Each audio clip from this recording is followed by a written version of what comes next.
आलू या तो चने की दाल यूज़ करके आप तोरियों में से मस्त ढाबा स्टाइल सब्जी बना सकते हैं। अरे ये क्या हुआ, मेरे चने की दाल और आलू गिर पड़े और जीत हुई आलू की। ये अब जब आलू जीत ही गया है तो चलो ढाबा स्टाइल सब्जी बनाते हैं आलू और तोरी को यूज़ करके। उसके लिए हमें सारी सब्जियों को अच्छे से छील लेना है। कांदा जो मेन इंग्रेडिएंट उसका स्वाद लाता है उसको मैं एकदम आराम से छील रही हूँ। बाकी सारी सब्जियाँ भी फटफट करके आप छील लीजिए और जो भी सारा कचरा है वो एक जगह इकट्ठा करके अब फटाफट से फेंक के आइए।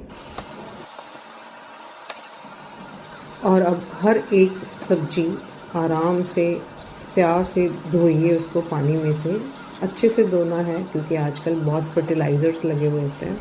और सबसे पहले आप अनियन को अच्छे से छोटे छोटे पीसेस में कट करिए। देखिए मैंने कैसे कट किए हैं। फिर आप जो भी तेल और जितना भी खाते हो वो एक कुकर में डालें और उसको गर्म होने दें थोड़ी देर।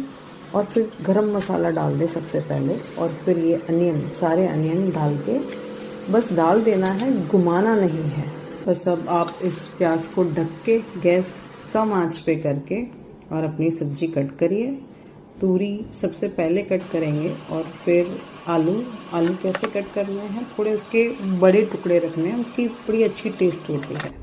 ठीक है, जब तक आप सब्जी कट कर रहे थे तब तक आपका प्याज पक रहा था और पकते थोड़ा उसका कलर ऐसा गुलाबी सा हो गया। थोड़ा और उसको भूनें, गरम मसाला पहले से डला हुआ था, थोड़ा नमक डाल के और भूनें।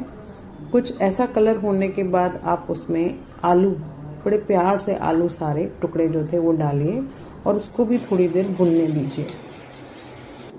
बस अब टमाटर और हरी मिर्च पतली पतली काट के और उसको भी कुकर में डाल देना है।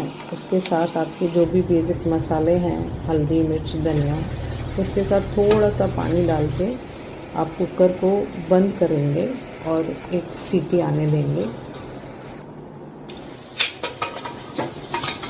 तो सब जैसे कुकर खुल जाए उस पर तोरी डाल दीजिए और फिर से थोड़ा पानी डाल के और फिर से एक सीटी आने दें। और फिर जैसे सीटी खुलती है आप सब्जी को थोड़ा कम आंच पे रखें और घुमाते रहें जब तक वो थोड़ा साइड से तेल छोड़ देगी। और घुमाते घुमाते जब उसकी कंसिस्टेंसी ऐसी हो जाएगी तब गैस बंद करके बस खाओ।